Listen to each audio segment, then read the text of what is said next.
Baik, Assalamualaikum warahmatullahi wabarakatuh.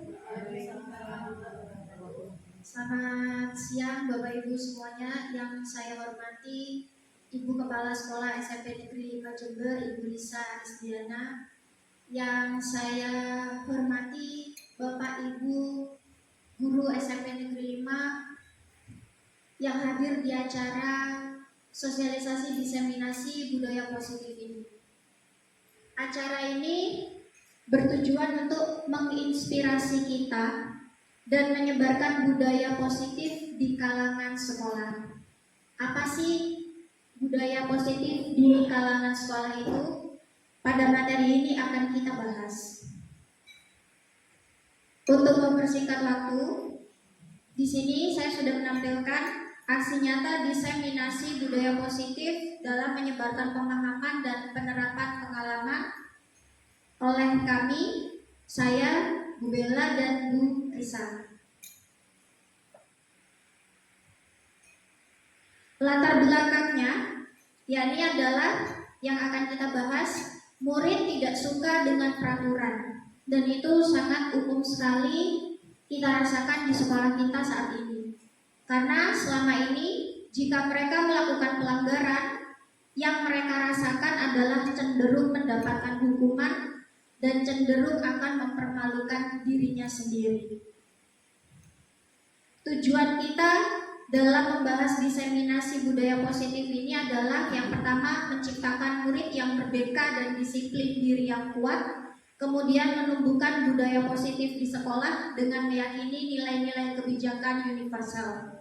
Sebelum saya lanjut pada tahap berikutnya, apa sih budaya positif itu? Budaya positif itu adalah suatu kegiatan yang dapat menimbulkan kegiatan-kegiatan yang keluar dengan dirinya sendiri memiliki pemikiran yang positif, seperti disiplin waktu, seperti kesadaran mereka dalam melakukan kesalahan, kemudian apa saja yang akan mereka lakukan setelah mereka sadar dengan kesalahan-kesalahan itu.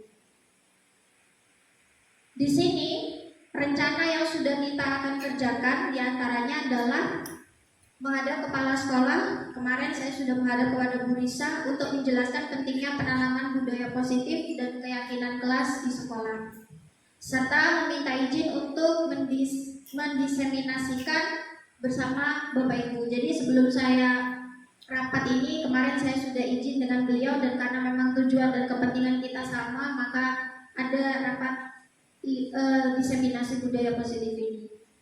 Kemudian berkoordinasi dan berkolaborasi dengan wali kelas untuk membuat keyakinan kelas di kelas masing-masing. Saya rasa untuk keyakinan kesepakatan kelas itu setiap kelas sudah kita lakukan. Memantau, merefleksi, dan mengevaluasi keyakinan kelas yang kita buat. Jadi tujuannya budaya positif, apakah keyakinan dan kesepakatan kelas yang sudah kita buat di sekolah ini sudah cocok atau sudah disepakati tidak dengan murid kita, atau hanya satu pihak saja. Karena pada dasarnya kesepakatan kelas itu harus sesuai dengan kesepakatan kelas antara siswa dengan guru juga wali kelas. Berikut merupakan proses kegiatan diseminasi budaya positif. Jadi konsep intinya budaya positif yang akan saya jelaskan di sini diantaranya yaitu perubahan paradigma belajar, disiplin positif, nilai-nilai kebajikan, kebutuhan dasar manusia, motivasi perilaku manusia, posisi kontrol guru, keyakinan kelas, dan segitiga restitusi. Bapak Ibu semuanya, kita tahu bahwa kita menjadi guru di sini apabila ada siswa kita yang melakukan kesalahan, itu pasti akan ada alasan mereka tersendiri. Nah, bagaimana caranya kita tahu alasan-alasan mereka sehingga kita tahu dari alasan itu kebutuhan dasar apa yang ingin mereka penuhi. Kemudian kita bisa mencari solusinya dengan menggunakan segitiga restitusi. Tentunya dalam menggunakan segitiga restitusi itu kita terapkan dan kita sesuaikan sesuai dengan kesepakatan atau keyakinan kelas. Pembelajaran dengan paradigma baru. Di sini saya tulis pembelajaran dengan paradigma baru merupakan pembelajaran yang dirancang berdasarkan prinsip pembelajaran berdiferensiasi. Berdiferensiasi itu di sini sangat banyak sekali. Contohnya diantaranya ada siswa kita yang difabel, ada siswa kita yang juga membutuhkan, benar-benar membutuhkan perhatian kita karena memang beda kebutuhannya. Dalam artian kebutuhan ini adalah kebutuhan mereka dalam perhatian kita terhadap murid dalam pembelajaran. Sehingga para peserta didik belajar sesuai kebutuhannya berdasarkan tahap perkembangan sesuai teori psikologi modern untuk mewujudkan profil pelajar Pancasila. Kemarin kita sudah membahas profil pelajar Pancasila itu diantaranya yaitu beriman, bertakwa kepada Tuhan Yang Maha Esa, berkebinekaan global, bergotong royong, kreatif, bernalar kritis dan mandiri. Mau ngomong kreatif itu kepleset. Kemudian miskonsepsi tentang teori kontrol. Yang saya bahas di sini ada perubahan paradigma belajar, ilusi bahwa semua penguatan positif efektif dan bermanfaat, kemudian ilusi bahwa kritik dan membuat rasa bersalah mampu menguatkan karakter, ilusi bahwa orang dewasa berhak untuk memaksa. Jadi yang akan saya bahas di sini ada berbagai macam alasan dari siswa kita dan kita wajib mencari tahu apa alasan itu, karena dari alasan-alasan tersebut kita akan mengetahui kebutuhan-kebutuhan apa saja yang siswa kita butuhkan dan harus kita penuhi. Dari situ akan terlihat juga bahwa apa yang mereka lakukan itu sudah benar atau salah sesuai dengan kesadaran mereka, tanpa kita memaksa, tanpa kita marah-marah. Seperti yang jujur saja saya tidak mau ini ya, seperti yang saya lakukan dulu. Jadi dulu kalau misalkan ada siswa yang misalkan melanggar keyakinan atau kesepakatan kelas, saya marah-marah. Bahkan terkadang keluar kata-kata yang menyakiti mereka. Tetapi hal itu ternyata tidak dibenarkan. Jadi bagaimana caranya kita seorang guru harus menyadarkan mereka sadar bahwa mereka itu salah dan apa yang akan mereka lakukan jika mereka salah. Dan kita memang harus belajar tahapan-tahapan itu. Kemudian yang berikutnya, mengubah paradigma stimulus respon ke pendekatan teori kontrol. Bapak Ibu, di sini ada tabel, di mana tabel itu saya sajikan sebagai pembeda. Jadi untuk stimulus respon itu kebutuhan, realitanya kebutuhan kita sama, tetapi menurut teori kontrol kebutuhannya kita berbeda. Jadi misalkan ada anak yang mungkin di rumahnya itu sudah terpenuhi perhatiannya oleh kedua orang tuanya. Jadi di kelas atau di sekolah dia sudah patuh, dia sudah mengikuti apa yang dianjurkan dan apa yang disepakati di kelas. Tetapi ada kalanya, mohon maaf, ada siswa kita yang broken home. Jadi mereka itu butuh perhatian baik di rumah maupun di sekolah. Alhasil apa yang mereka rasakan di rumah kurang, itu pasti akan dilakukan di sekolah. Entah itu dengan nakalnya mereka, dengan tidak disiplin terhadap kesepakatan kelas. Nah, dari sanalah seperti yang saya ucapkan tadi, yang saya ungkapkan tadi, bahwa dari apa yang mereka lakukan itu mereka punya alasan tersendiri, dan alasan itu yang harus kita cari tahu, karena dari alasan itulah kita akan tahu kebutuhan dasar manusia, khususnya siswa, dalam apa yang saya bahas ini. Kemudian di stimulus respon semua orang melihat hal yang sama, tetapi di teori kontrol setiap orang memiliki gambaran yang berbeda. Jadi seperti yang sering kita lakukan. Menurut guru A, menurut guru yang A, anak itu nakal. Menurut versi A, dia memang nakal. Kebiasaan di rumah memang dia seperti itu. Dia tidak pernah patuh dengan orang tua. Tetapi menurut pemahaman atau pandangan dari guru B, anak itu nakal karena memang, mohon maaf, mungkin dia broken home. Jadi setiap orang itu memiliki pandangan yang berbeda-beda. Jadi itulah bedanya stimulus respon dan teori kontrol. Kemudian saya lanjut, kita mencoba mengubah orang agar berpandangan sama dengan kita. Sedangkan menurut teori kontrol, kita berusaha memahami pandangan orang lain tentang dunia. Dari stimulus respon dan teori kontrol ini, Bapak Ibu, kita belajar bahwa apa yang kita pikirkan itu belum tentu sama, meskipun tujuannya sama. Kemudian yang berikutnya, perilaku buruk dilihat sebagai suatu kesalahan.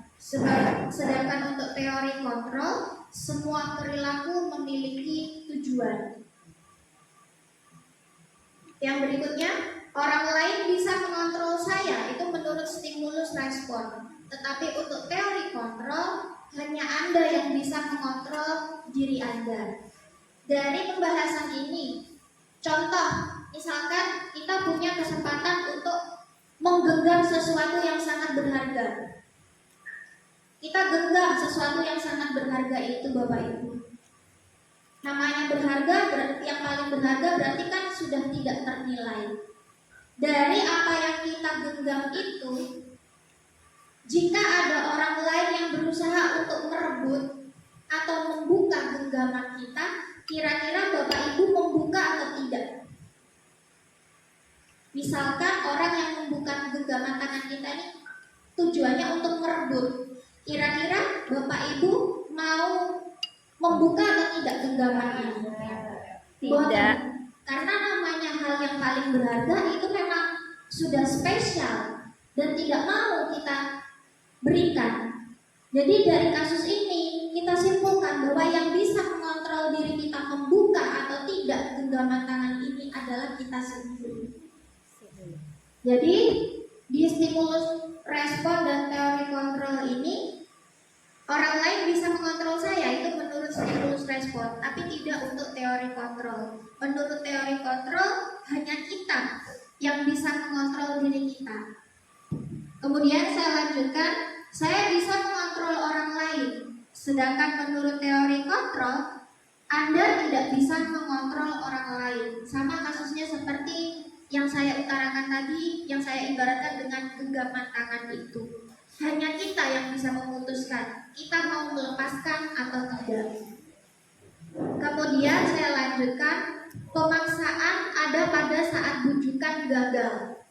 Sedangkan pada teori kontrol, kolaborasi dan konsensus menciptakan pilihan-pilihan, konsensus menciptakan pilihan-pilihan baru. Maksudnya pemaksaan ada pada saat bujukan gagal itu ya contohnya kita membujuk siswa untuk disiplin, tapi pada akhirnya kita gagal. Apa yang kita lakukan? Marah-marah. Nah itu marah-marah itu termasuk pada pemaksaan. Itu yang diungkapkan bedanya antara stimulus respon dan teori kontrol. Kemudian model berpikir menang atau kalah, itu yang ada di stimulus respon. Sedangkan untuk teori kontrol, model berpikir menang. Jadi sama, karena semuanya punya alasan. Dari keduanya ini, saya tidak tanya Bapak Ibu ada pada posisi di mana, tapi kalau saya pribadi dulu dan mungkin sampai sekarang ada sisa-sisa itu, dulu saya ada pada stimulus respon. Sedikit-sedikit dulu saya marah. Kalau saya anak-anak itu tidak mengikuti apa yang sudah menjadi kesepakatan kelas, saya melakukan pemaksaan. Artinya saya marah-marah. Dan ternyata apa yang saya lakukan itu tidak dibenarkan. Karena bagaimanapun namanya pemaksaan itu akan berdampak suatu yang negatif terhadap pikiran siswa. Contoh, siswa menjadi alumni atau keluar dari SMP Negeri 5, lulus, bertemu saya, kenal sama Bu Bella. Kalau kita ini pernah menyakiti mereka, pasti yang keluar adalah kalimat yang negatif. Contoh, Bu Bella judes. Nah, itu artinya kita sudah melakukan stimulus respon. Sedangkan yang dianjurkan saat ini adalah kita menggunakan teori kontrol. Saya lanjutkan. Disiplin positif. Disiplin berasal dari kata disiplina yang artinya belajar. Disiplin mengacu pada disiplin diri yang memiliki tanggung jawab terhadap apa yang dilakukan berdasarkan nilai-nilai yang diyakini. Disiplin positif merupakan salah satu cara penerapan disiplin yang bertujuan untuk menumbuhkan kesadaran serta memberdayakan peserta didik tanpa imbalan. Nah, ini tanpa imbalan penghargaan atau reward, ancaman atau hukuman. Tapi yang saya pikirkan dulu, yang saya pahami cara mendisiplinkan siswa yang dulu saya lakukan itu masih mengikuti ada ancaman dan hukuman. Padahal seharusnya itu sudah tidak. Karena kembali lagi, bagaimana caranya kita sebagai guru menggiring siswa untuk sadar akan kesepakatan kelas.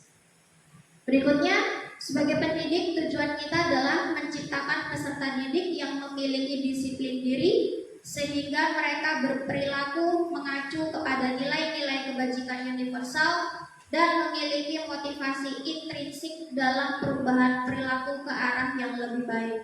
Jadi dalam kesimpulan yang kotak biru itu Bapak Ibu di sana sudah dijelaskan motivasi intrinsik. Jadi harus dari dalam diri siswa, bukan dari paksaan kita. Apalagi paksaan itu berupa ancaman atau hukuman. Seperti yang sudah kita bahas juga, sesuai kodrat alam dan kodrat zaman. Sudah bukan kodrat alamnya lagi, sudah bukan zamannya lagi kita mengancam atau menghukum. Tapi susah Bu, kalau misalkan ini pertanyaan saya dulu. Dan itu sering saya lakukan.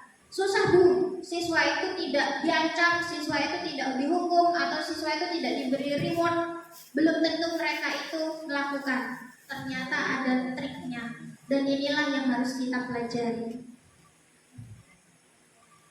Nilai-nilai kebajikan, nilai yang disepakati bersama, lepas dari suku bangsa, agama, bahasa, maupun latar belakangnya. Contoh yang sering kita terapkan di sekolah ada profil pelajar Pancasila, ada primary years program, dan ada keterampilan hidup. Ketiganya ini sudah sering kita terapkan di sekolah. Kemudian, saya tadi sering mengatakan tentang kebutuhan dasar manusia. Apa itu kebutuhan dasar manusia? Kebutuhan dasar manusia adalah segala sesuatu yang kita lakukan untuk mendapatkan apa yang kita inginkan. Seluruh tindakan yang kita lakukan memiliki tujuan tertentu, dan semua usaha terbaik yang kita lakukan adalah dalam rangka agar kebutuhan dasar kita terpenuhi dengan baik.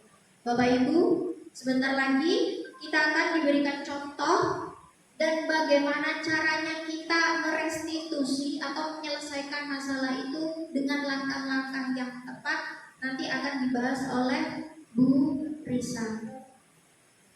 Apa saja kebutuhan dasar manusia itu? Ada 5.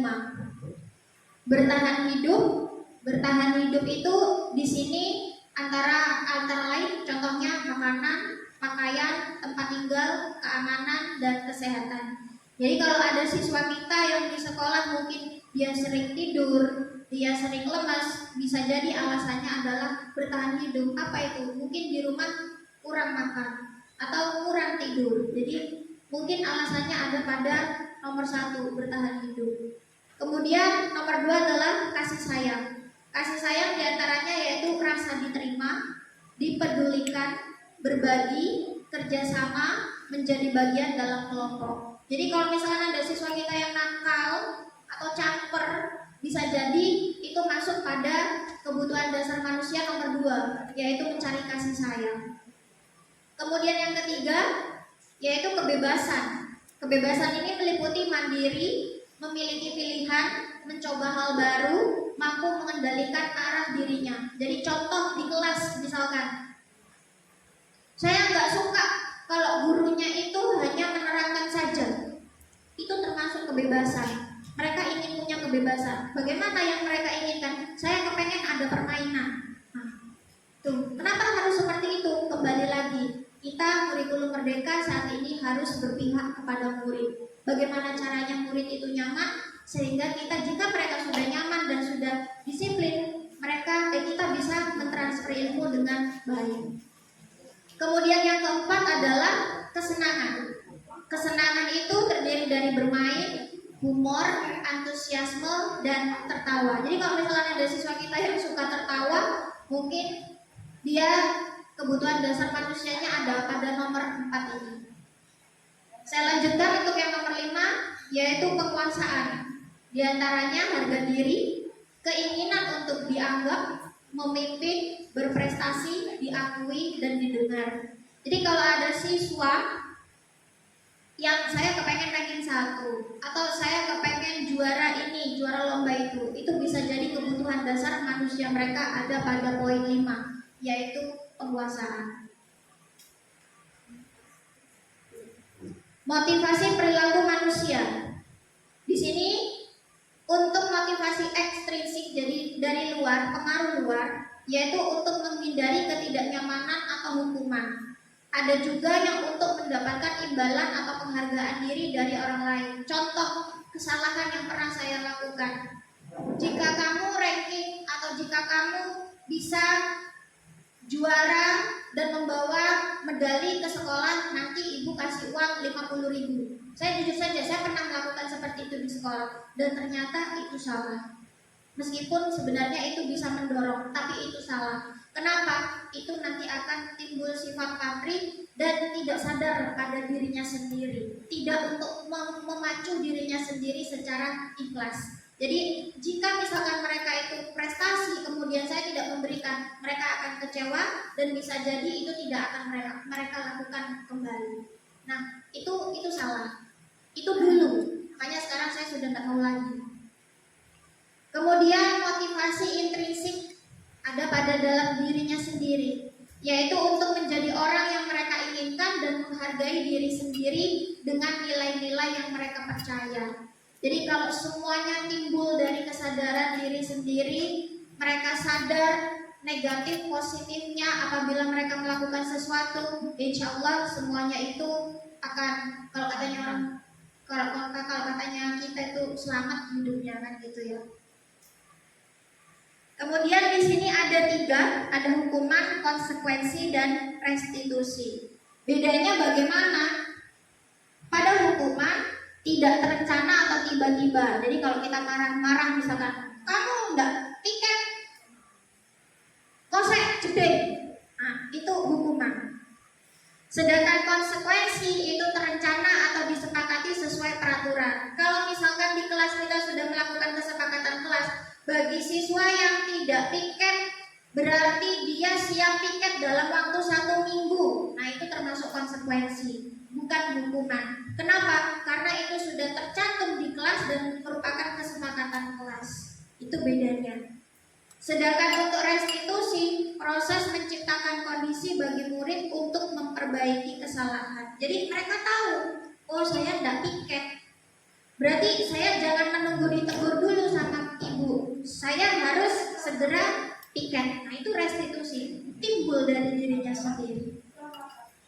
Kemudian contoh hukumannya lagi, murid tidak tahu apa yang akan terjadi atau tidak dilibatkan. Itu hukuman. Jadi namanya kita marah terhadap siswa, kamu tidak mengerjakan PR, tulis kata minta maaf 30.000 kali di buku. Nah, kan mereka tidak tahu, kaget mereka, tidak terencana. Akhirnya ya mereka melakukan mungkin karena takut, tapi bisa jadi itu dendam, bahkan tidak ikhlas. Itu hukuman. Kemudian konsekuensi, murid siap dibuat tidak nyaman. Tidak nyamannya itu bukan karena apa, tapi mereka sudah, oh iya ya, saya salah. Nah, jadi bukan karena kita. Kemudian contoh berikutnya untuk hukuman bersifat satu arah. Namanya kita marah kemudian memberikan hukuman, itu satu arah. Siswa kan tidak sepakat, siswa tidak mau sebenarnya. Kemudian hukuman itu bisa fisik atau psikis. Ini dulu sekali, sebelum mungkin awal-awal saya jadi guru.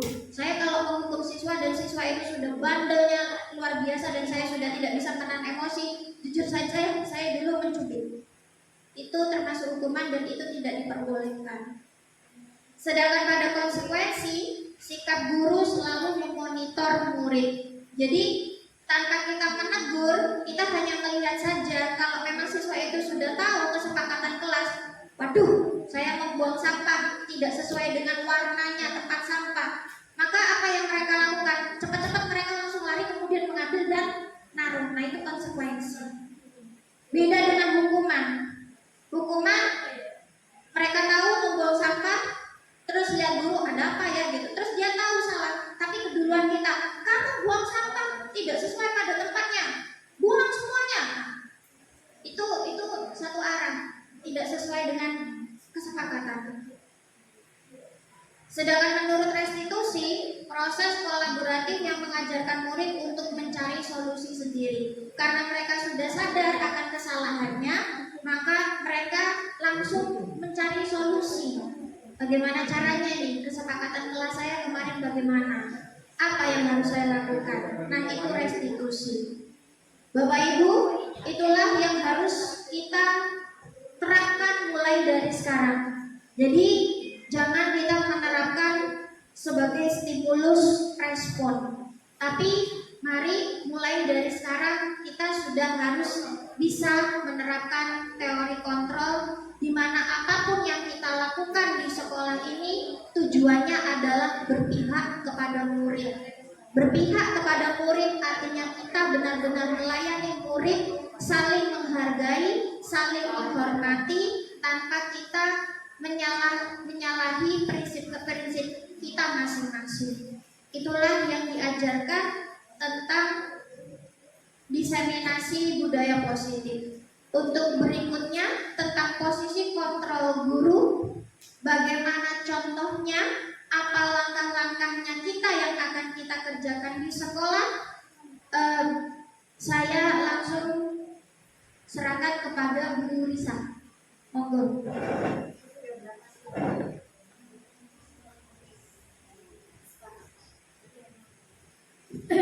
Baik, terima kasih Bapak Ibu, tetap semangat G.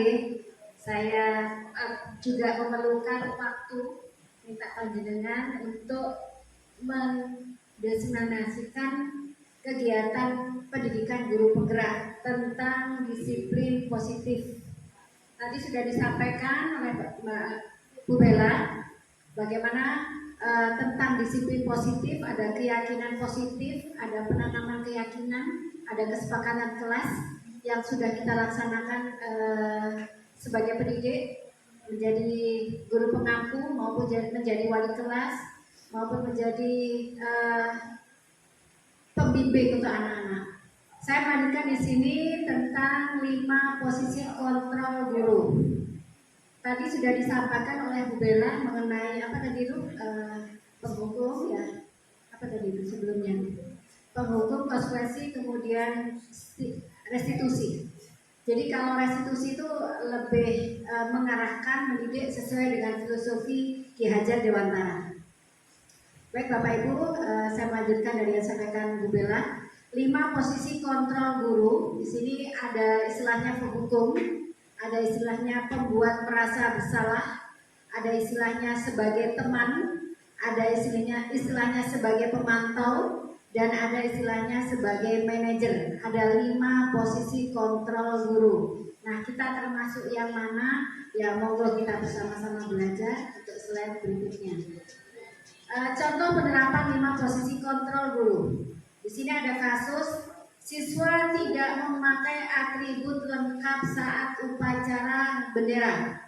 Nah, pada posisi guru sebagai penghukum, hormat pada bendera selama 1 jam. Dan ini pernah saya lakukan, Pak Ibu.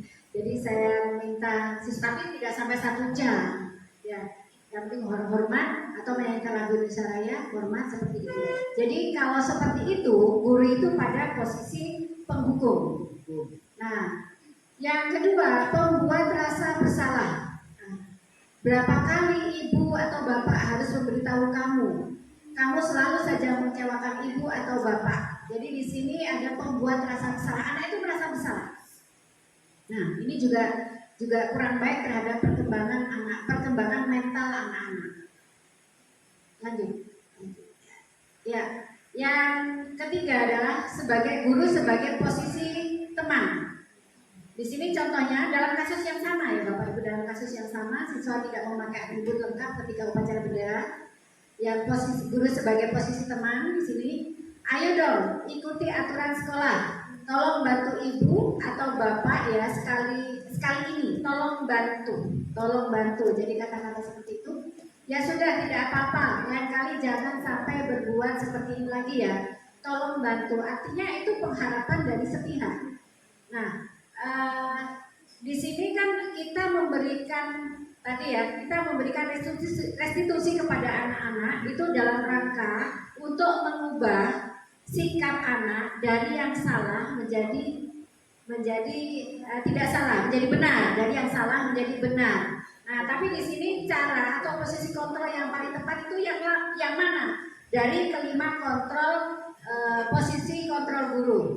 Jadi yang posisi teman itu seperti itu, ayo dong ikuti aturan sekolah, tolong bantu ibu atau bapak. Nah, jadi kalimat atau redaksi yang kita sampaikan ke anak-anak juga harus kita pikirkan. Berikutnya di posisi pemantau. Kamu sudah melanggar peraturan sekolah, kamu tahu konsekuensinya. Setelah upacara, kamu beli atributnya ke koperasi dan jangan diulang lagi. Itu posisi pemantau. Jadi pengaruhnya juga kurang mendidik kepada anak-anak. Lanjut yang terakhir adalah posisi manajer Bapak Ibu. Monggo kita perhatikan bersama-sama pada posisi manajer ini. Apakah kamu tahu kesalahanmu? Sebenarnya anak-anak tidak memakai atribut, dia tahu salah atau tidak tahu kan ya Bapak Ibu ya?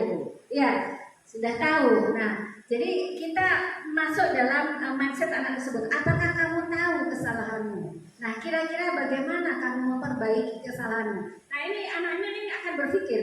Dia akan berpikir bagaimana tindak lanjut untuk memperbaiki kesalahannya. Jadi dalam posisi manajer ini, anak-anak diminta untuk berpikir tindak lanjutnya. Bukan kalau tadi pada posisi penghukum, teman, pemantau, kemudian merasa pembuat salah, ini kan cukup sampai di situ. Artinya anak-anak ya sudah, dia berbuat kesalahan, kemudian dia harus menjalani konsekuensinya, selesai.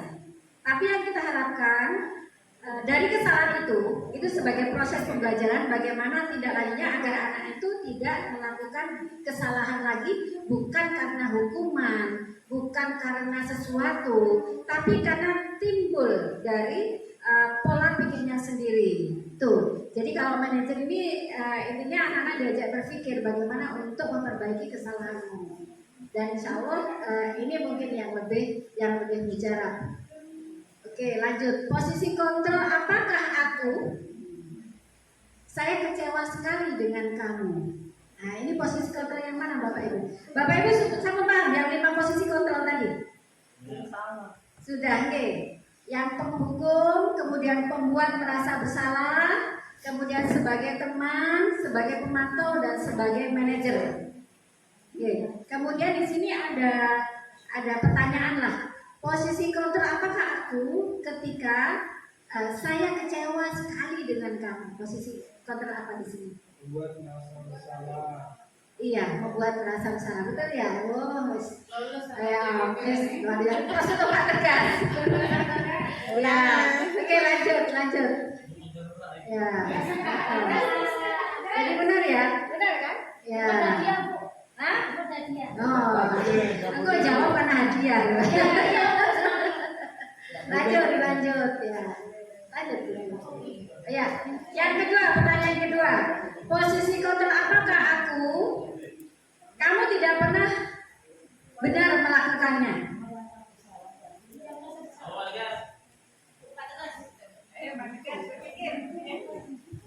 Ayo, kalau bersalah ini terkait dengan perasaan bersalah. Terus ini, kamu tidak pernah benar melakukannya. Langsung dia menjustice. Penghukum, ya. Dan 5 itu penghukum ya. Kamu tidak pernah benar melakukannya. Jadi langsung menjustice itu berarti penghukum.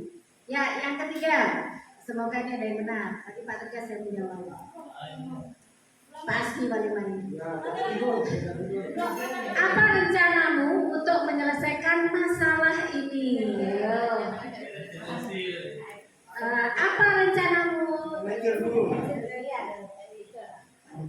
Oh, Pak Tegas lagi ya? Apa Pak Tegas? Wah, keren Pak Tegas. Ya betul Pak Tegas.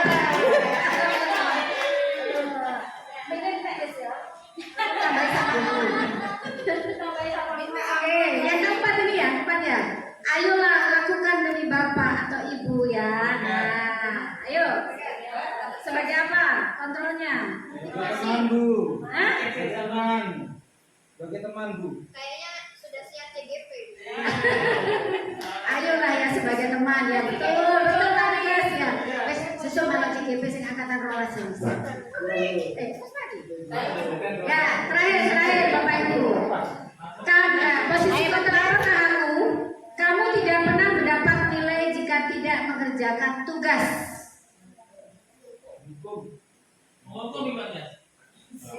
Tidak mendapatkan nilai coba. Teman, baiklah. Sudah. Kamu tidak mendapat.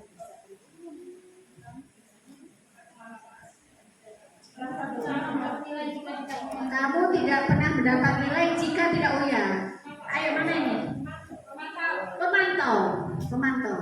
Jika tidak mengerjakan tugas, tidak dapat nilai jika tidak mengerjakan tugas. Berarti agak dianalisa sedikit ya. Ini masalahnya. Agak dipikirkan. Keyakinan kelas, sekarang keyakinan kelas. Mengapa keyakinan kelas? Mengapa bukan peraturan kelas? Bapak Ibu, ketika panjenengan membuat sebuah atau menanamkan sebuah keyakinan kelas, itu biasanya di kelas melalui apa? Atau mungkin panjenengan langsung buat peraturan sebelum seperti itu Bapak Ibu. Melalui musyawarah G. Kesepakatan kan intinya G. Jadi membuat keyakinan kelas, menanamkan hal-hal positif tentang kebajikan, tentang disiplin positif itu melalui kesepakatan kelas. Jadi ketika membangun sebuah sebuah keyakinan itu ditetapkan secara bersama-sama, dengan seperti itu akan paham dan akan diingat karena dibangunnya bersama-sama berdasarkan kesepakatan. Lanjut. Ya, sekarang pembentukan keyakinan kelas.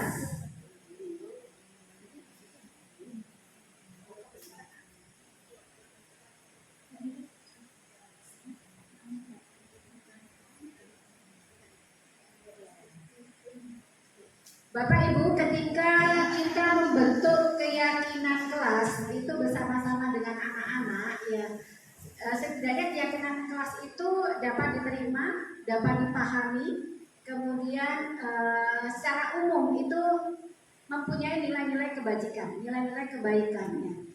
Jadi ada beberapa hal di sini dalam pembentukan keyakinan kelas. Yang pertama adalah bersifat abstrak, artinya bersifat umum.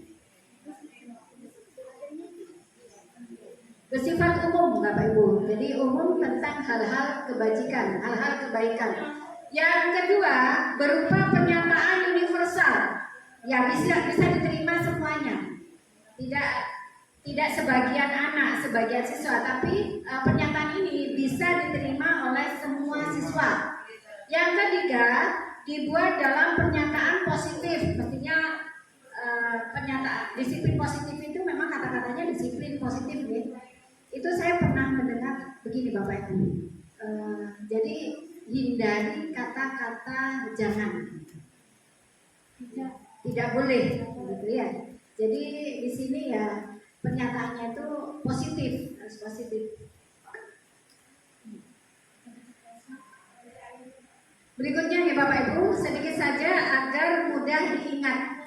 Artinya mudah dihafal, mudah diingat anak-anak, jadi sedikit membuat keyakinan kelas. Kata-katanya disusun, tidak perlu bertele-tele panjang seperti itu Bapak Ibu. Terus berikutnya sesuai dengan kondisi kelas dan sekolah sehingga mudah diterapkan. Ya mungkin antara 7A, 7B, 7C itu mungkin yang spesial, yang khusus di kelas itu yang bisa dipahami oleh seluruh kelas yang ada di kelas 7A. Di kelas 7B mungkin kondisinya beda.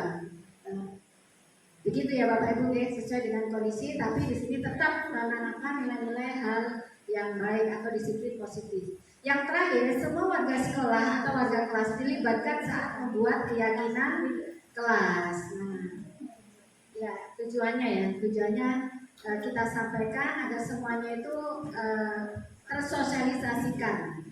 Lanjut.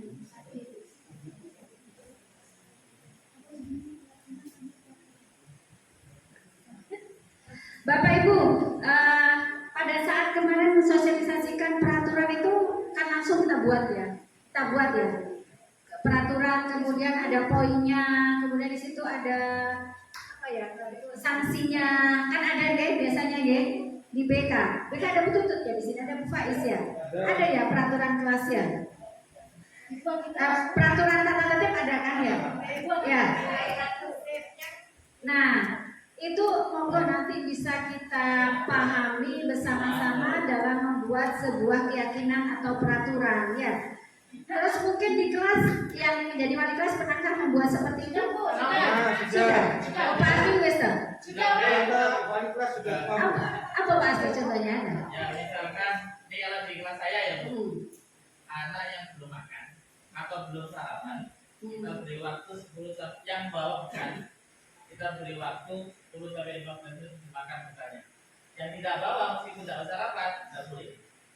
Karena peraturan itu saya dapatkan dari kawan-kawan di tempat lain bahwa anak itu tidak akan bisa berkonsentrasi ketika perutnya lapar. Makanya dia kita sepakati di kelas. Tapi dengan seperti itu nanti banyak nggak ya kira-kira? Akhirnya lama-lama tidak banyak. Berkurang ya? Ya. Itu saya boleh bertanya. Ya boleh. Tadi yang disampaikan saya tidak tahu ya, teori dari mana itu, dari BMM atau dari mana, karena saya juga disiplin positif di BMM. Ketika ditarik dari kacamata yang lain, dihubungkan dengan agama misalnya, bukankah Tuhan kita juga memberikan ancaman dan juga pahala kepada orang-orang yang taat dan tidak taat? Maka tadi tidak bertentangan ini. Karena tadi misalkan contoh, saya pernah kasih uang 50 kepada orang yang dapat medali misalkan, itu kan memberikan pancingan supaya mereka berprestasi. Bukan, nah itu salah. Katanya kan begitu tadi. Kemudian apakah tadi tidak bertentangan dengan konsep agama bahwa kita ini dijanjikan surga, kita dijanjikan juga neraka apabila beriman dan tidak beriman. Jadi pertanyaan saya, apa tidak bertentangan nanti? Ya, ini pernah saya mendengar ya, ada sebuah sekolah ya, ketika ada muridnya tidak sholat begitu ya, sampai ada tindak lanjut seperti itu ya Pak Asmi. Ini berdasarkan humanisme yang tetap namanya nilai-nilai agama itu kita tidak bisa disamakan dengan tetap sholat ya, harus kita ajak anak sholat. Mengajak dengan menyuruh juga beda ya Pak Asmi ya. Ya, ketika anak-anak kita suruh itu ya memang pada waktu itu sholat ya. Tapi setelah itu ya kita tidak tahu dia di belakang kita itu melaksanakan sholat atau tidak. Artinya dalam proses sebuah pembelajaran itu perlu kita tanamkan keteladanan, kemudian ajakan, arahan yang sesuai filosofi Ki Hajar Dewantara. Jadi tidak serta-merta ya, beda kalau kita menoleh ke belakang ya, dulu mungkin ketika zamannya Bu Ratni, Bu Indah mungkin ya, hafalan pasal-pasal itu yang 37 pasal, yang 38 ya pasal, dan ayatnya itu gak iso dicepat ya, seperti itu ya. Itu jadi kita pada saat ini tidak bisa memakai seperti itu Mas. Ya, ajakan, arahan. Padahal ini yang menanamkan Ki Hajar Dewantara ya, tahun berapa itu? 1986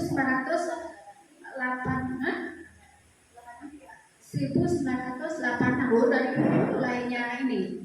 Jadi Ki Hajar Dewantara Bapak Pendidikan itu menyampaikan, jadi ya termasuk Ketuli Handayani, Inasa Sukuloga Imakya Mangun Penaso Ketuli Handayani. Jadi yang disampaikan Pak Asmi tadi mengenai dosa, pahala dan dosa. Ini rahasia Allah ya. Ya jelas memang ini salah, tapi di situ ada nilai dari sisi jiwa, mental yang tahu itu hanya Allah. Hati kita yang bisa mengukur hanya Allah ya. Kita memberikan saja, memberikan beramal ya. Katanya tangan kiri harus kita sembunyikan ya. Jadi itu dinilai sebagai ibadah atau bukan itu kan harus ya Allah ya. Tapi secara teori mungkin, oh itu oleh pahala itu. Nah, tapi kalau memberinya dengan cara ria, beda lagi ya. Beda lagi. Intinya dalam proses pendidikan ini bagaimana kita itu memanusiakan manusia, humanisme. Tapi tetap nilai-nilai yang sudah menjadi harga mutlak ya, nilai tentang keagamaan, tentang apa ya kewajiban kita sebagai seorang muslim ya tetap kita tanamkan, tetap ya. Jadi itu kurang lebihnya seperti mungkin Bu Bella ingin menambahkan Bu Bella. Terima kasih.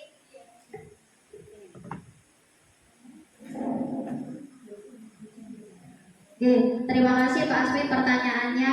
Apa yang kita pikirkan itu sebenarnya ya kita sama lah ya. Dan itu sempat saya perdebatkan pada saat saya mengikuti CGP. Jadi Bapak Ibu di sini saya luruskan, bukan kita tidak diperbolehkan untuk melakukan suatu hukuman.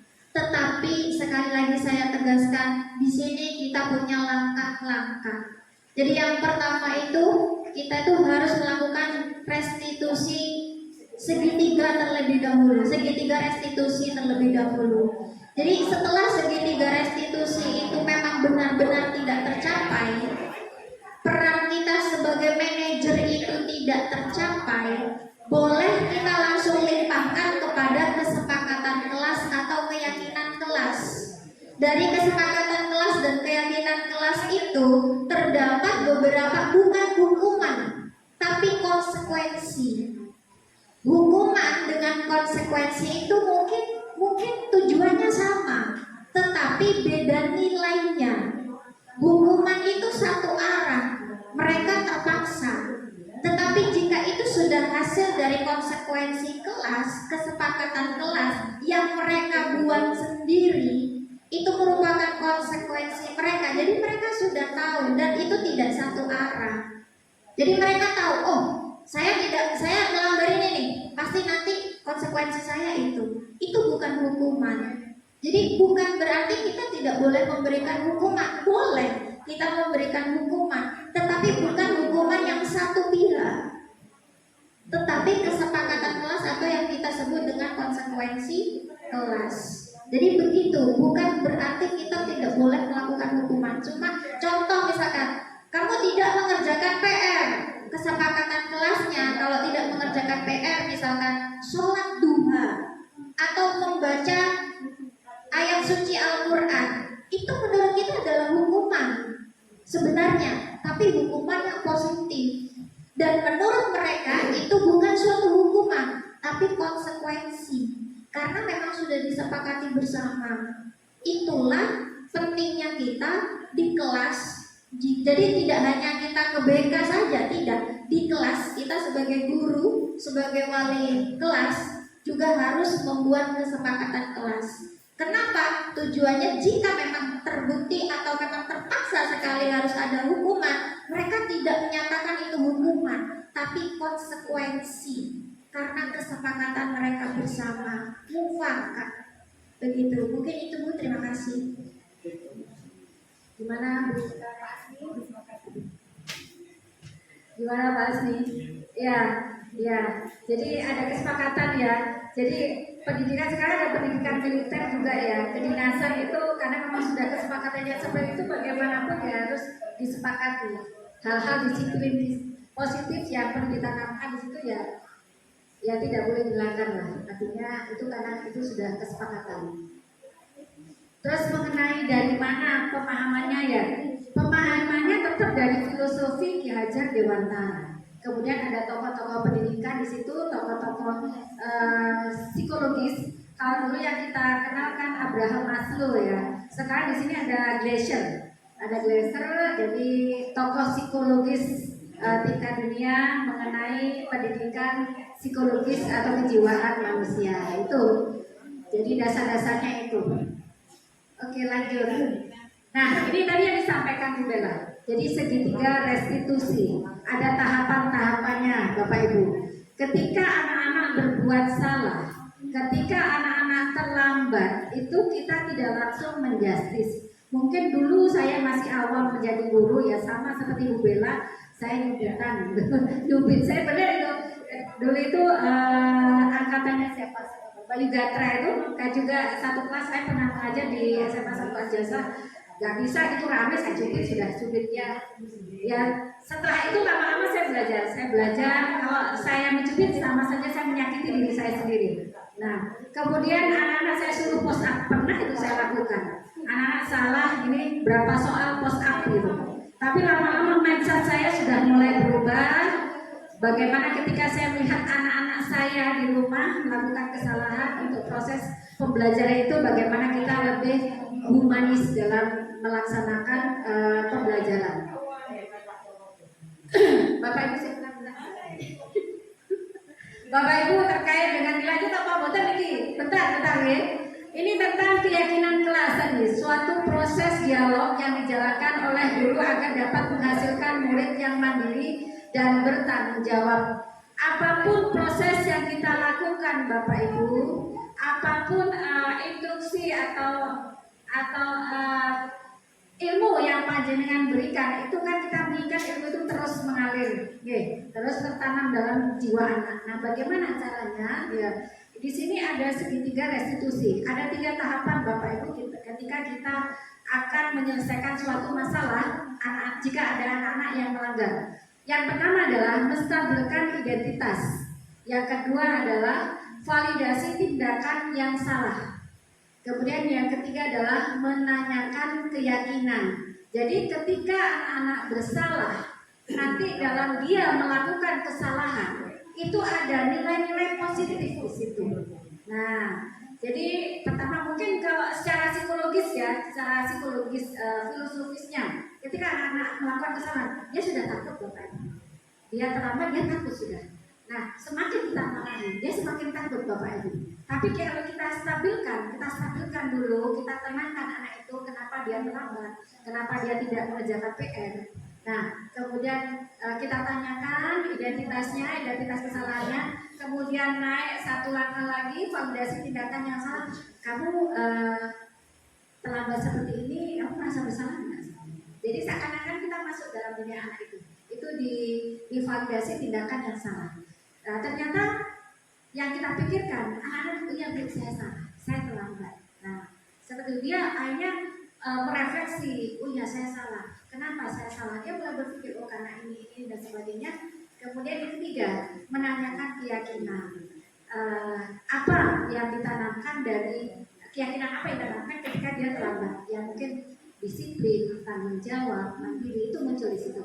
Oh berarti saya harus disiplin, saya harus tanggung jawab, saya harus mandiri, tidak usah diperlukan orang tua. Jadi saya harus tanggung jawab terhadap tugas yang saya emban, begitu.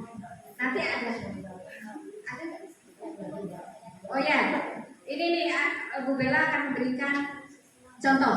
Ya, ini contoh dialog antara kepala sekolah dengan saya sebagai guru ya, Bapak Ibu ya. Ini sebenarnya harusnya guru dengan siswa, tapi karena siswanya nggak ada, jadi di sini ada kepala sekolah dan guru. Jadi ceritanya, misalkan, bukan misal sih, sering saya sama. Saya terlambat datang ke kantor. Nah, sering kita sering kan ya, kita sering dan itu sudah sering bisa lakukan juga kepada kita. Jadi contoh, datang nih saya terlambat, keburu-buru. Nah, Bu Risa datang nih. Mbak Nurul, Ibu, saya langsung berenang Bu, saya terlambat. Kan itu kalimat kita yang sering kita lakukan gitu. Ya, sebentar, jangan keburu dulu, kita dialog dulu. Nah, jadi contoh, mohon maaf Bu, saya terlambat. Apa yang dijawab Bu Risa? Coba Bu Risa bagaimana Bu? Biasanya ke saya Bu. Stabilkan identitas, sering soalnya. Bu Risa pasti tuh, yang saya ingat ya, Bapak Ibu yang saya ingat tuh gitu. Ya, terlambat ya, sudah tahu ya kalau terlambat. Iya Bu. Saya kan sudah sadar. Iya Bu. Bu Risa selalu bilang, iya nggak apa-apa, biasa, memang manusia itu memang selalu salah. Sering kita kan digitukan sama guru saya. Kalimat seperti itu adalah menstabilkan identitas.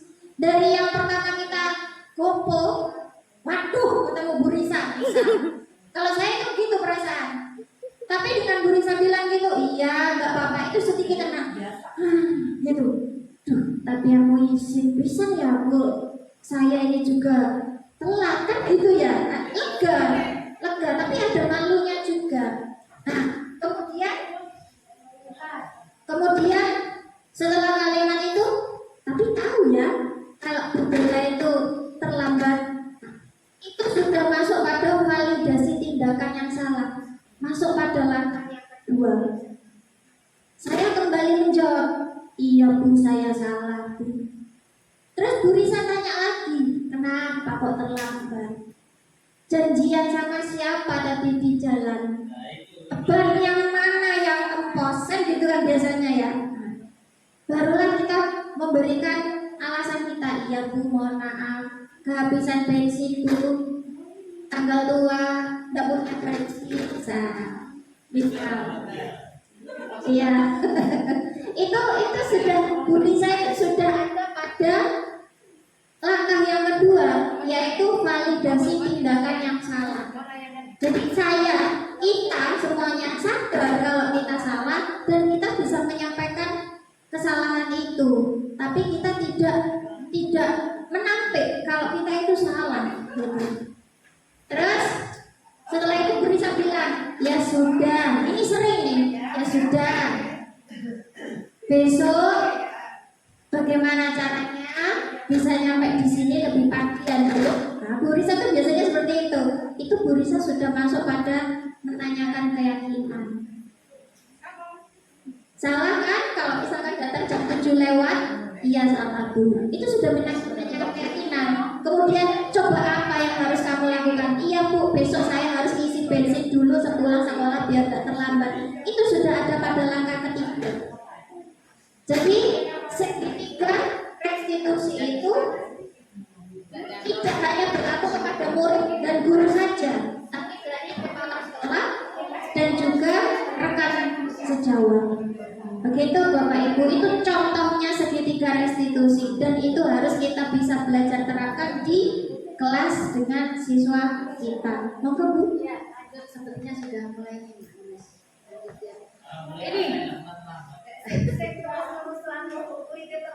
Oh, kayaknya saya ini Bu Indah. Bu, ini sudah kuningnya bisa sudah ngomong 2 kali ya, 3 kali. Nanti bisa harus lebih ketegasan, ya harus lebih tegas lagi. Dan sudah saya lakukan itu. Nanti saya lihat lagi. Kan saya nggak perlu cerita di tempat umum Bu. Jadi sudah.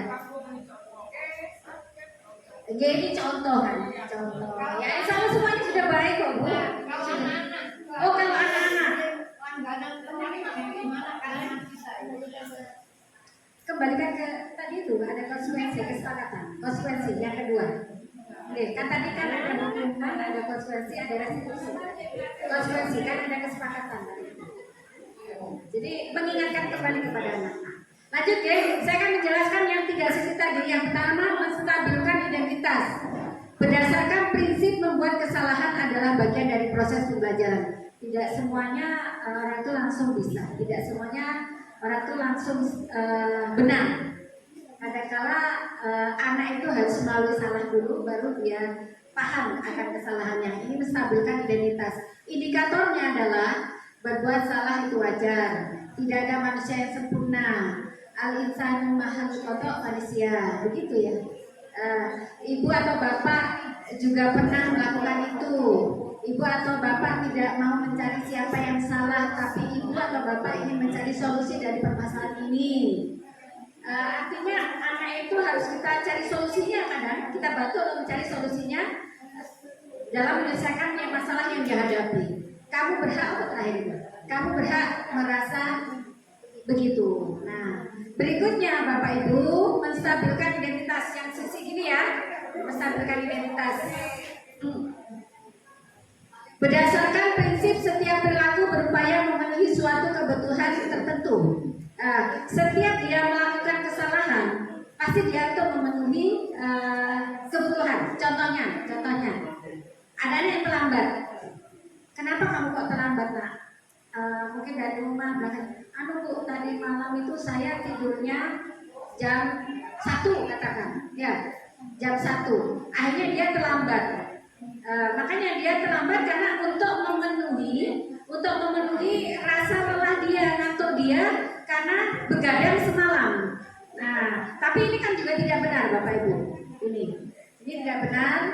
Jadi indikator-indikatornya adalah kamu pasti punya alasan mengapa melakukan hal itu. Padahal kamu bisa melakukan hal yang lebih buruk dari ini. Nah ini sampai seperti segitunya ya Bapak Ibu.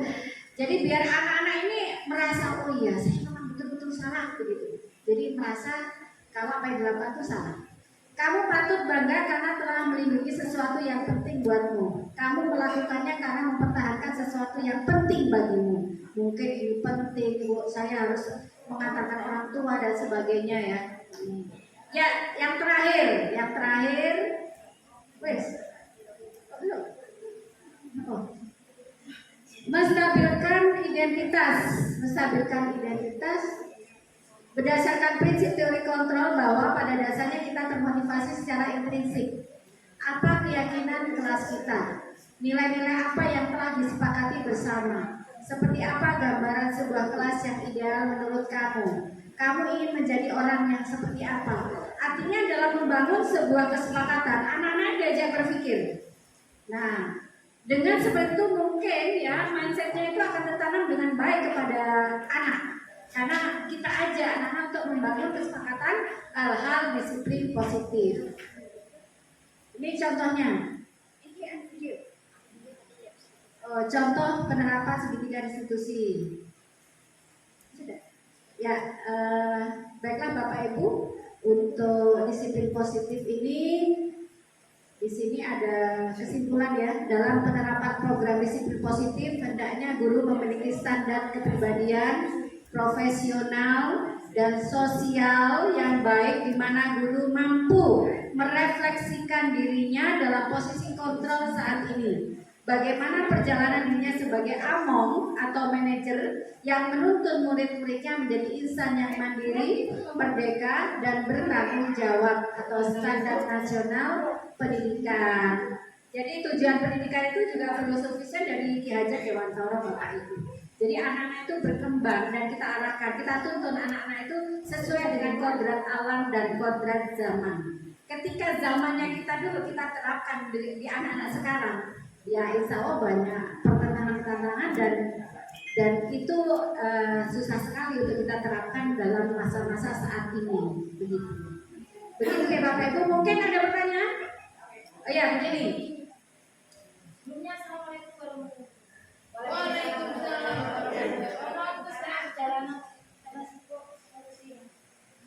Oh ya Bu, ini dalam kehidupan misalkan pas saat saya gimana itu ya.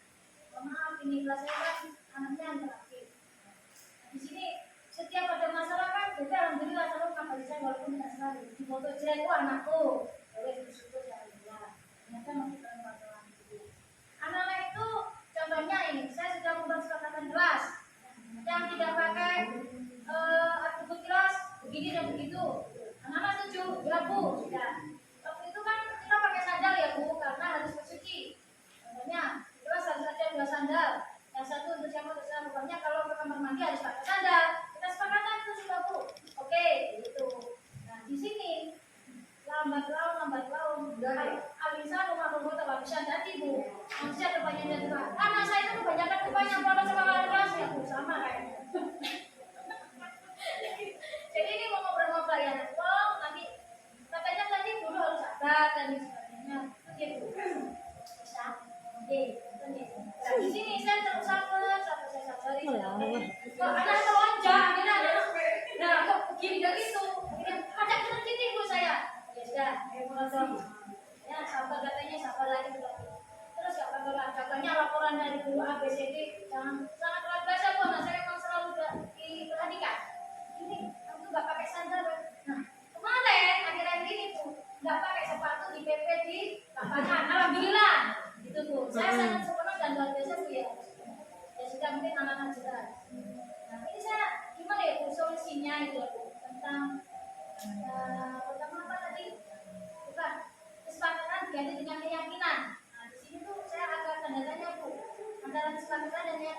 bedanya apa gitu. Apa kesadaran ini apa dan keyakinan karena kesadaran ini seperti itu. Tidak tahu saya dia. Dan saya mau bertanya sama Bu Bella sama Bu Lisa gimana solusinya supaya tidak ada hukuman tapi anak-anak itu sadar. Jadi ada kata-kata membentak tapi anak-anak itu bisa oh ya ini kesalahanmu. Aku harus bikin begitu tanpa harus paksa. Dan ini bagi saya Bu, untuk kesekian harinya saya tidak marah tapi bersadar apa mau disombong Bu sebenarnya. Ada dari sombong. Sudah Bu, terima kasih. Assalamualaikum warahmatullahi wabarakatuh. Masih ada sebentar. Iya, ada sih.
Sudah selesai akhirnya.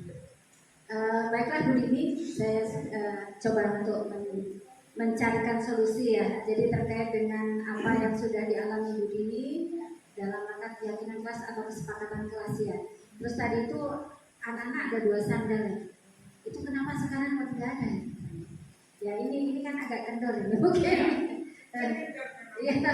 Ya monggo. Nah ini makanya kalau kita mengacu pada asas trikon KHD ya, trikon jadi kontinuitas, konsisten dan konvergen. Nah ini perlu kita perhatikan, kontinuitas, konsisten dan konvergen, bahwa pendidikan itu harus kontinu, terus menerus tidak lanjut berhierarki, konsisten bahwa keyakinan itu harus konsisten, tidak kadang ini ya ada enggak, nah itu. Terus yang ketiga konvergen, jadi harus mengacu pada nilai-nilai budaya karakter bangsa kita, nilai alam, nilai attitude seperti itu. Nah kalau tadi yang dilakukan Bu Dini itu kan apa tadi itu?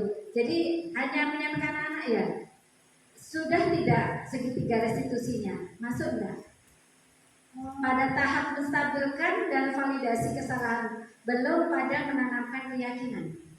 Nah yaitu jadi mungkin posisi among atau manajer yang ada di depan ini kita terapkan dalam diri kita. Mungkin saya juga, kita bersama-sama bagaimana kita menuntun anak-anak itu sesuai dengan kodrat alam dan kodrat zaman ya. Ketika yang dulu zaman dulu kita pakai, sekarang nggak bisa ini ya. Tapi konsisten itu harus ada, kontinu harus ada.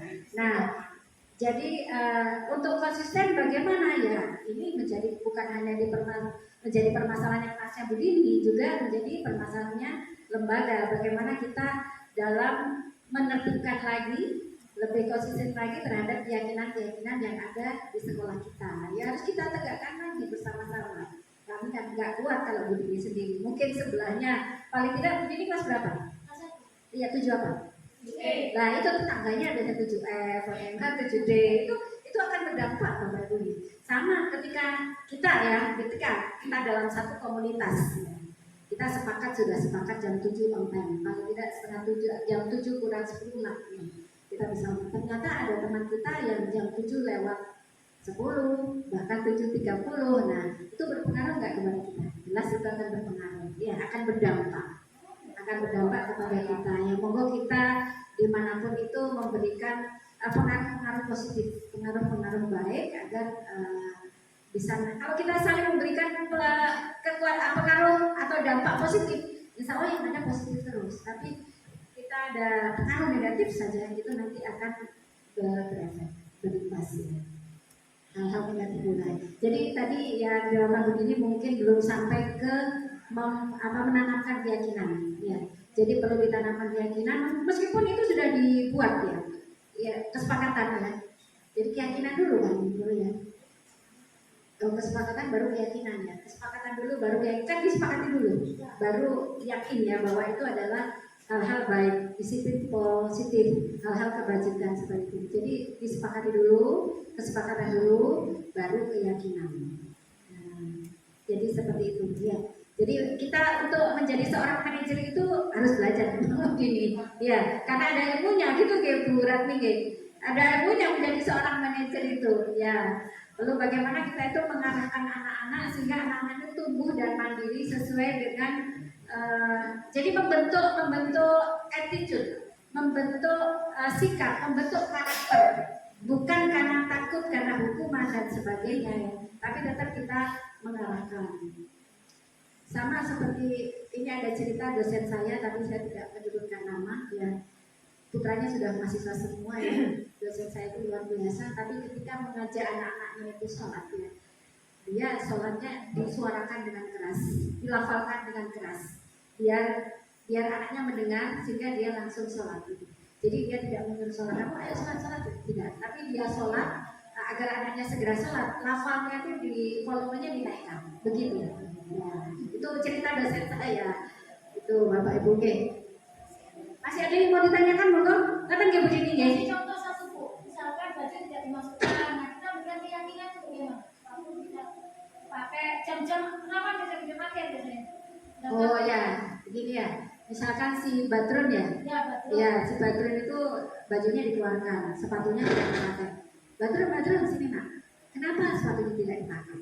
Ya, kenapa seragamnya tidak dimasukkan? Iya Bu, ini Bu, ya. Lah terus panas ya. Memang kalau jam segini ini ya terasa panas ya ini. Tapi kan itu tidak sesuai dengan kesepakatan. Ya. Tidak, benar apa enggak? Terus apa yang kamu lakukan ini benar apa tidak? Salah atau tidak?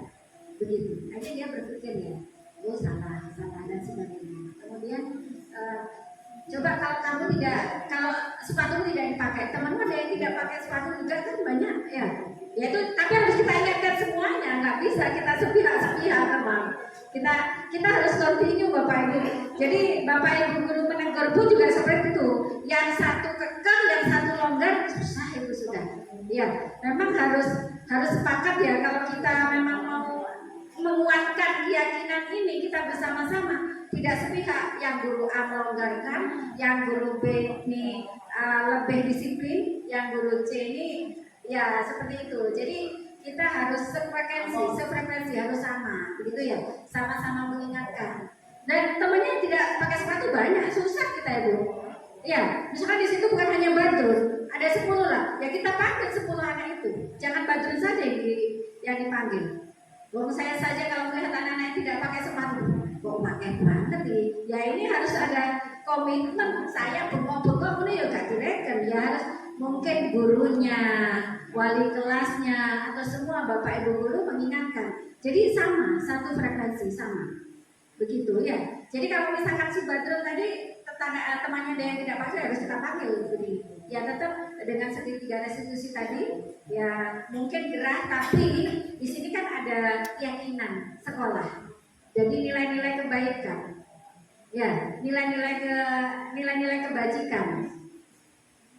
Coba kalau bajumu dimasukkan, kamu pakai sepatu lebih ganteng.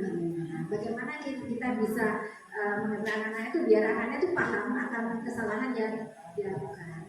Untuk lain kali berarti harus dipakai sepatunya. Ya mungkin Bu Nurul ya. Oke, saya menambahkan untuk Bu Dini ini sekalian. Saya sempat mendengar tadi Bu Indah juga bertanya seperti itu dan Bu Dini juga mengkaitkan lagi.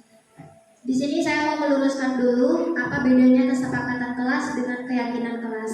Kesepakatan kelas itu adalah mufakat, suatu keputusan yang dihasilkan bersama dan itu dimufakati.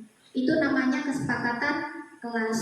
Lalu apa bedanya dengan keyakinan? Bapak Ibu, kesepakatan itu terkadang meskipun sudah dimufakati masih ada siswa yang melanggar.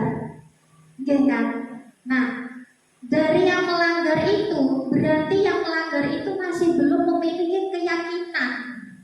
Dia belum tertanam dalam pikiran dan hatinya bahwa ada kesepakatan kelas. Jadi itu bedanya.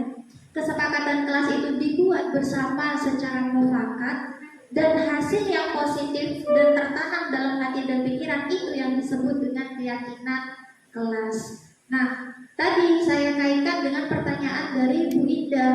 Bagaimana caranya jika siswa itu sudah berulang kali melakukan kesalahan, padahal dia sudah tahu kesepakatan kelasnya atau kesepakatan di sekolah, tata tertib sekolahnya sudah paham. Apa yang harus kita lakukan? Kita kembali lagi sebagai manajer.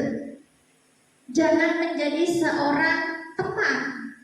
Kalau kita menjadi seorang teman, akan kembali kasusnya seperti Bu Dini tadi. Sudah membuat kesepakatan kelas, tapi mereka tidak punya keyakinan karena kita mungkin tidak menyampaikan terus-menerus. Sehingga apa? Siswa itu bergantung kepada guru. Itu bedanya manajer dengan teman. Posisi kontrol guru tadi ada manajer dan teman, ya. Jadi kalau teman itu membuat siswa bergantung kepada guru. Jadi nanti kalau mereka melakukan kesalahan, mereka pasti masih Bu, saya salah. Jadi bagaimana Bu? Masih ada pertanyaan. Tapi kalau kita sudah berhasil, makanya ini harus kita sering-sering refleksi diri dan harus sering-sering belajar untuk melakukan segitiga restitusi dan menjadi manajerial. Agar apa? Karena kita kalau sudah bisa menjadi seorang manajer, siswa itu sudah punya keyakinan. Gitu. Jadi bedanya kesepakatan kelas dengan keyakinan seperti itu. Jadi kalau misalkan ada siswa yang sudah berulang kali melakukan kesalahan, kita tidak perlu marah, kita tidak perlu membuat hukuman. Kita kembalikan pada sikap kita sebagai kontrol, posisi kontrol kita sebagai manajer. Apa itu? Kembalikan. Kita punya kesepakatan sekolah kan? Kita punya tata tertib kan? Nah, bagaimana di tata tertib itu? Jadi begitu. Dari sana nanti siswa itu akan tahu konsekuensi yang harus mereka kerjakan. Begitu Bu Dini, semangat kita semuanya harus tetap bisa menjadi manajer, jangan lagi menjadi teman, apalagi penghukum. Begitu ya. Jadi makanya tadi bisa sampaikan, ayo kita sama-sama belajar untuk menjadi manajer. Jadi ketika anak-anak berbuat salah, kita bisa bersama-sama mencari solusinya. Ya, bagaimana misalkan anaknya sudah terlambat karena tidurnya malam atau begadang, bagaimana kita memberikan solusi? Ya coba tidurnya lebih awal, pakai wecker atau perlu komunikasi dengan yang lain. Ya. Baiklah Bapak Ibu, demikian diseminasi yang kita sampaikan terkait dengan disiplin positif dari modul 1.4 ya, masih 4 modul ya, tinggal 8 modul kita. Dari satu modul itu ada LMS-nya juga lumayan banyak, tapi ini menjadi tantangan dan penguat kita untuk selalu belajar dan menempa agar kita bisa memberikan pelayanan kepada peserta didik yang terbaik begitu. Karena pembelajaran berdiferensiasi itu luar biasa. Kita harus melayani anak-anak dengan berbagai potensi, dengan berbagai karakter, dan 32 karakter yang berbeda kita bisa melayaninya dengan baik. Demikian Bapak Ibu, semoga bermanfaat. Akhirul kalam, wallahu muwaffiq ila aqwamit thoriq. Wassalamualaikum warahmatullahi wabarakatuh. Matur nuwun sampai